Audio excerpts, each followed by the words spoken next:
Igor 3K conversa com o cara que criou a PL 2630 e ele pergunta, a PL vai censurar as empresas? Da primeira versão da PL das fake news, né? Foi tu que propôs, não é? Tá. E o que te motivou para dar essa atenção toda para esse assunto? A consciência do tamanho do problema que você tem hoje em redes sociais.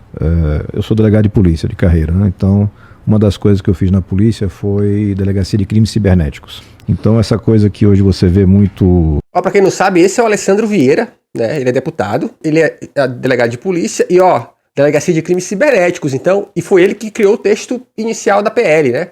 Então, não é um Zé qualquer falando a respeito do assunto, é alguém que convive com o cenário criminoso digital do Brasil. Na mídia, estupro virtual, roubo de dados, essas coisas todas eu já vivenciava há 10 anos atrás. E não é fácil lidar com as empresas, porque as empresas não ligam para isso. Elas ligam para o fluxo e para o lucro delas. Uhum. Então esse foi um ponto. Segundo ponto foi a grande interferência que você teve do algoritmo em eleições fora do Brasil. Mais até do que no Brasil. O pessoal atribui muito a eleição do Bolsonaro a redes sociais, mas na realidade não. Você tinha uma frustração muito grande do brasileiro. Esse lance da eleição do Bolsonaro, de atribuir a simplesmente rede social, também acho que ele é temerário. E vocês lembram que nessa época que o Bolsonaro começou a concorrer, essa coisa toda, a gente tinha diariamente notícias anti-PT, né? Então, era Lula o tempo todo, né? Mensalão. E eu não tô falando que o PT, de certo modo, não mereceu. Mas você tinha muita notícia negativa. Então, esse sentimento antipetista, ele estava lá em alta. Quando o Bolsonaro surge, óbvio, ele fez uso da internet, o canal dele no YouTube é um canal de 2009, pra você ter uma ideia. Então eles perceberam o crescimento disso e eles trabalharam isso muito bem. Pra vocês terem uma ideia, eu trabalhava na TV local nessa época e eu tinha uns brothers que era o cara que cuidava da parte técnica da TV. E esse cara, ele mandou mensagem, ele falou assim, cara, eu sei que você edita vídeos muito bem. Será que você não toparia editar uns vídeos pró-Bolsonaro de graça? Na época, pra vocês terem uma ideia, eu recebi esse convite para ser editor de vídeo pro Bolsonaro, né, pró-Bolsonaro, de graça. Obviamente que eu não aceitei, principalmente porque naquela época eu já assistia CQC, eu gostava muito de CQC, então eu já sabia quem era o Bolsonaro. E se tem uma coisa que eu jamais também vou fazer é trabalhar de graça para político, irmão. Então, esses caras já tinham uma articulação que os outros não tinham, mas também não era só isso. E ele foi o cara que vestiu a camisa que merecia o voto dessa frustração. Mas ele também estava profundamente envolvido, assim. Ele entendeu como funcionava redes sociais, internet, não sei o quê. Os grupos de WhatsApp. E os grupos de WhatsApp. Essa é a grande coisa. Hoje ele migrou mais para o Telegram, mas naquela época o WhatsApp. O WhatsApp é um serviço de mensageria, mas na verdade ele funciona como mural, como se fosse uma rede social. Você faz comunidades, você faz grupos, você faz lista de transmissão. E você consegue fazer ali um giro rápido de informações. E a tendência natural é você cada vez mais se agregar na sua bolha. Exato, porque para muita gente a internet é basicamente Facebook e WhatsApp. Elas não saem dali para outro lugar. E elas não saem por culpa da pressão que as Big Techs fazem. Explico. Clica num link dentro do Instagram, para você ter uma ideia. Qual é a mensagem que aparece? Olha, você tem certeza que você quer sair daqui? Pode ser perigoso. Então ele cria na cabeça das pessoas já essa ideia de que, se eu sair daqui é um perigo. Um outro fato é o fato de que, no Brasil, as empresas de telefonia, muitas delas dão acesso gratuito ao WhatsApp, ao Facebook e, em alguns casos, o Twitter. Então, mesmo que você não tenha crédito, você consegue acessar o WhatsApp, consegue usar o Facebook. Então, isso faz com que essas pessoas fiquem cada vez mais concentradas nesses lugares, nessas redes. Então, conhecendo essa realidade, como eu já conhecia por conta do trabalho, ficou muito claro que, olha, tem que legislar sobre isso. Uhum. O mundo estava começando a legislar naquela época. Uhum. A nossa proposta é muito básica, muito objetiva. Acabar com conta falsa, acabar com impulsionamento ou publicidade não anunciada, não divulgada, e as redes de transmissão também não divulgadas. Essa era a coisa, são as ferramentas da desinformação. Tá, peraí. Não tem uma linha falando de conteúdo no projeto. Exato. Tá, uma linha. Mas aí, olha só, ok. É que isso daí, vamos lá, pelo menos talvez seja complexo para as pessoas entenderem. Você falou 3 coisas aí que são os focos, na tua opinião, da PL. Cara, isso aí, com a tua vivência nos crimes cibernéticos e tudo mais, que te indicaram esse caminho, eu suponho. Sim. Né? Tá. E, cara, mas assim, na PL, no texto que é hoje, que é muito diferente do que você propôs lá no começo, tem muito mais coisa do que isso aí que você está falando. Isso. Então, vamos lá. Você falou que não tem uma linha sobre conteúdo. Isso. Mas tem um monte de coisa que reverbera no conteúdo, por exemplo. Sim, você tem, mas para o usuário individual, reverbera em favor do usuário. Como é que roda hoje? Hoje, se o YouTube quiser, enfim, se a Meta quiser derrubar o seu conteúdo, ela vai derrubar e tchau. Verdade. Você não tem direito de defesa, ela não precisa justificar por que ela fez isso, ela só coloca violação aos termos e tchau. Exatamente. Só que hoje a nossa vida, inclusive econômica, está na rede. O que o PL traz? O PL traz uma garantia para o usuário. A derrubada de conteúdo, de perfil, tem que ser fundamentada pela rede. E ela tem que dar um prazo de defesa, tem que abrir uma instância de defesa para você pedir uma revisão disso. Isso hoje não existe. Os caras derrubaram já perfil de presidente dos Estados Unidos, sem direito à defesa. Isso é doido de pensar, né, gente? Assim, ó, por mais que a gente tenha todos os motivos para ter, de certo modo, ficado levemente feliz com a derrubada do perfil do Donald Trump, mas se você parar pra pensar, mano, é um presidente que teve sua conta derrubada sem direito de defesa. E eu não tô falando que no caso dele, né, ele era inocente, nada disso. Mas tu pensa no precedente que isso dá, você tá dando pra uma corporação privada o direito de calar quem ela quiser. Essa é a mudança que você tem para o usuário individual. Agora, para o cara que faz publicidade, para o cara que usa impulsionamento, aí muda. Porque você precisa ter esse impulsionamento divulgado, você não pode usar mais contas fantasma, contas falsas. Isso muda muito. O que acontece? Você entende disso muito mais que eu. Se eu boto uma rede de robôs para curtir as minhas postagens, o algoritmo entende que eu sou importante e me dá mais alcance. Essa máquina começa a rodar e depois ela fica orgânica, mas ela começa artificial. É importante para o usuário final, especialmente para o cidadão comum, ele saber que existe esse impulsionamento. Mas olha, alguém está pagando para você ver isso aqui. Não é porque o negócio é legal, que chegou na sua mão ou porque é verdade. Essa é a grande sacada do que a gente trabalhou lá atrás, ouvindo muita gente técnica, que era não entrar na armadilha do conteúdo, discutir o que é verdade e o que não é verdade.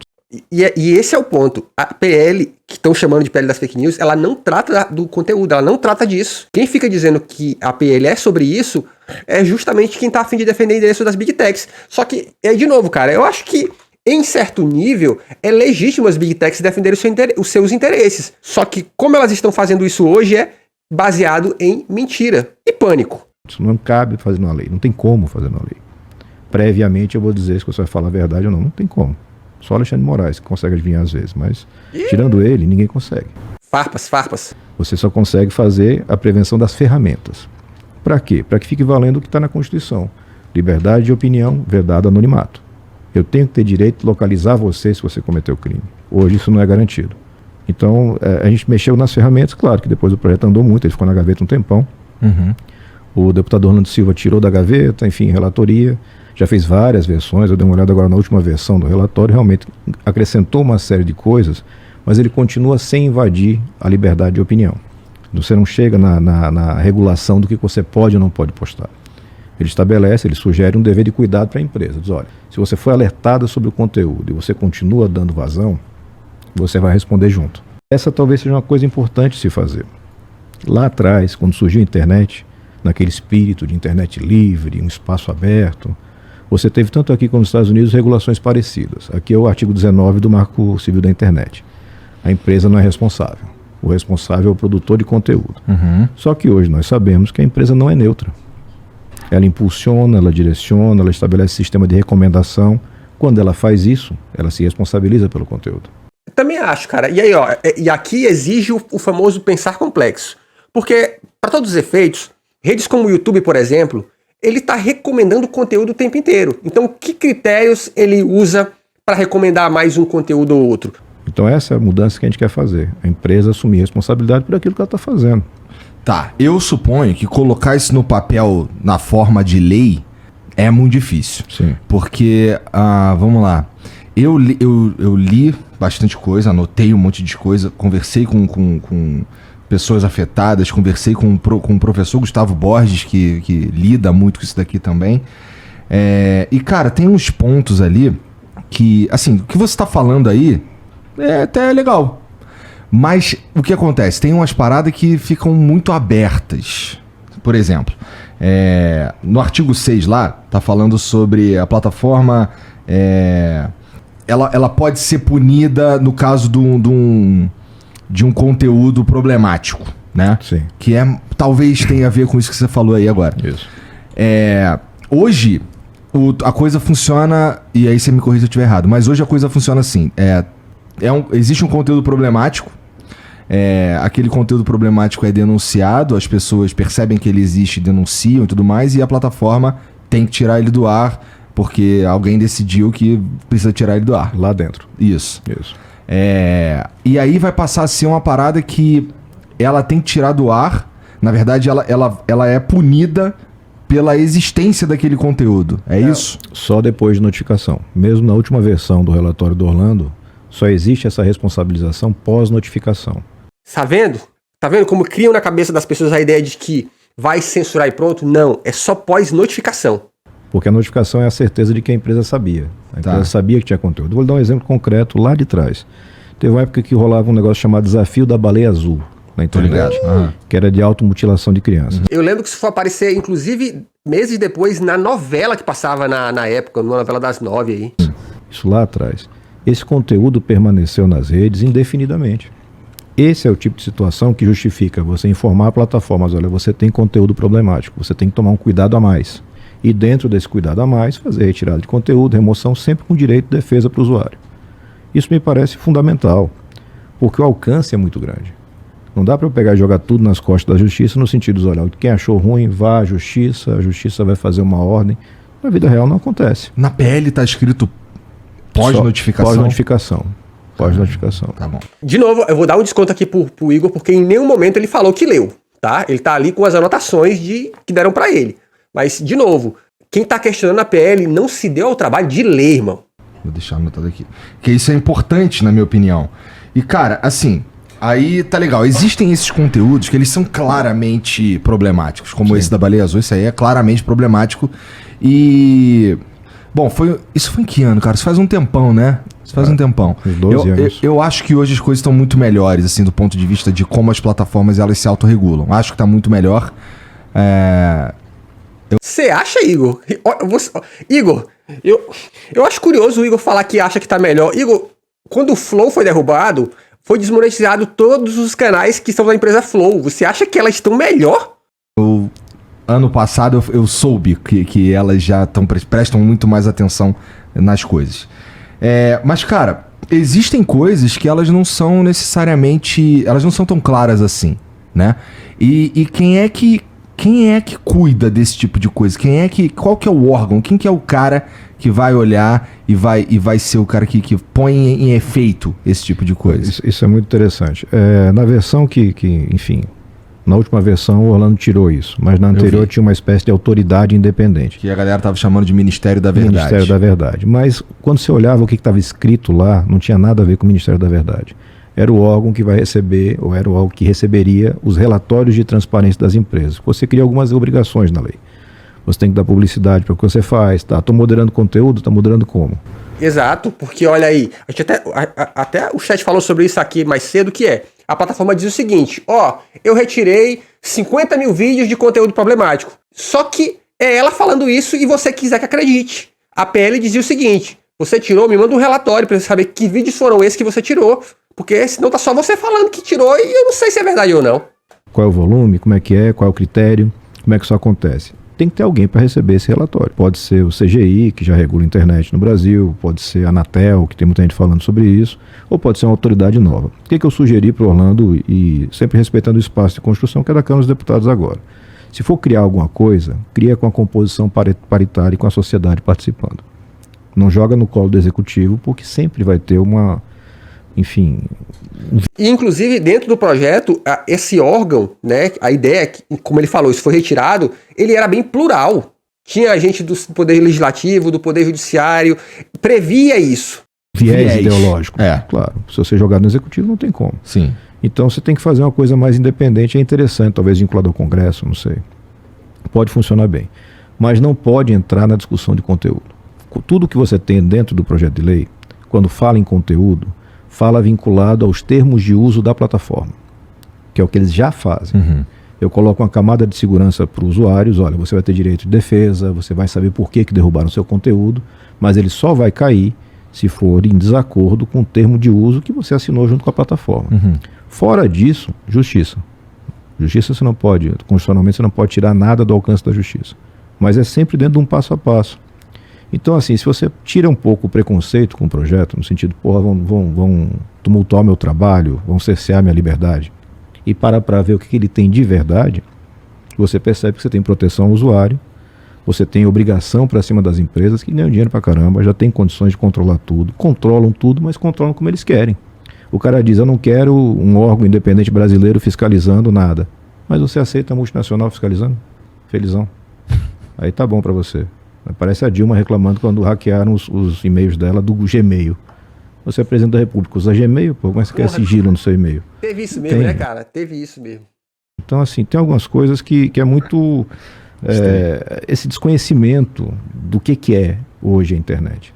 A internet é um super negócio, ele é totalmente enviesado de acordo com interesses econômicos e eventualmente ideológicos. Hoje você tem alguns estudos nos Estados Unidos mostrando um viés ideológico de algumas plataformas mais progressistas, na campanha Trump-Biden, e que agora tem uma reversão com o Musk comprando o Twitter e jogando para cima as regras todas. Né? Então, tem esse viés. Mas na lei, no PL, tá muito em aberto esse lance de quem vai regular essa parada. Tá, mas tá assim, tá super em aberto. Ao ponto de... Isso é muito importante. Isso é um ponto muito importante que eu acho que, inclusive, precisa ser conversado antes de aprovar essa parada aqui. Por isso que isso foi retirado, porque, de novo, aí foi o dedo do Orlando Silva e o Orlando Silva dá uns vacilos. Porque se a gente coloca... Tá bom, a gente aprova que tá escrito assim, a ser regulamentado, alguma coisa assim, não é?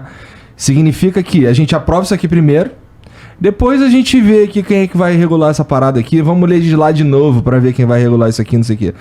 Pra mim, até menos estranho. Que isso. Quando se diz regular depois, pode ser decreto. Pode ser só o executivo regulando. Exatamente. Então, assim, eu acho que com toda boa fé, com toda boa intenção, o deputado Orlando avançou muito, uma série de fatores, e quanto mais você avança, mais você tem que negociar. E vai virando a coxa de retalhos. Quando você está legislando sobre uma coisa complexa, o ideal é você falar o mínimo possível. Objetivamente, os pontos que são fundamentais. O que é fundamental? Não posso ter conta falsa. A plataforma tem que identificar quem é o usuário, para fins de responsabilização futura. Eu não posso ter rede de robôs não identificados e a dona Maria achando que aquilo é um super sucesso, quando na verdade é um cara que pagou para ter usuário indiano. Então essas coisas objetivas, elas já geram um grande impacto. Na minha visão, um impacto suficiente. Se você consegue consenso para avançar em outras coisas, de transparência, tá massa. Transparência de algoritmo, a Europa está falando muito sobre isso. É uma coisa sensível, porque é o coração do negócio do cara. Que transparência é essa? Ele vai Quem dar vai acessar isso? Isso. Né? Então, assim, algumas coisas têm uma sutileza que talvez você não consiga legislar. E aí cai para a autorregulação das empresas, aquela coisa toda. Mas eu não posso transferir para uma plataforma estrangeira o direito de definir o que é visto e o que não é visto no Brasil. E aí entra uma parada chamada soberania nacional, tá? Que, gostemos ou não, isso entra em voga nessa brincadeira. Quando você está deixando um órgão estrangeiro, né, uma empresa estrangeira definir o que é visto e o que não é visto, aí realmente é perigoso. Eu não posso fazer isso. Porque a gente sabe, de novo, você sabe mais que eu, o cara derruba seu alcance ou levanta seu alcance como ele quer. Não é uma coisa palpável, né? Impressa e auditável, para citar Jair Bolsonaro. Né? Não é. É uma coisa aleatória. Tem uma série de vieses ali e o usuário final é quem menos sabe. A gente tem que proteger, porque hoje assim a nossa vida está no ambiente digital. Você não tem mais aquela coisa, não gosto desse troço, não quero saber. Não tem, o seu banco é digital, o seu trabalho é digital, o seu entretenimento é digital. Não tem alternativa. Eu tenho que educar essa população e tenho que proteger num certo nível, naquilo que uma democracia permite ter proteção. Porque depois, num certo limite, é o direito da pessoa, até de se dar mal, a pessoa tem direito. Sim. Já não... Opa, cliquei aqui, mas é isso, hein? Tá aí, vimos aí esse papo que achei muito, muito interessante, hein? Se inscreve no canal, porque aqui tem vídeo todo dia.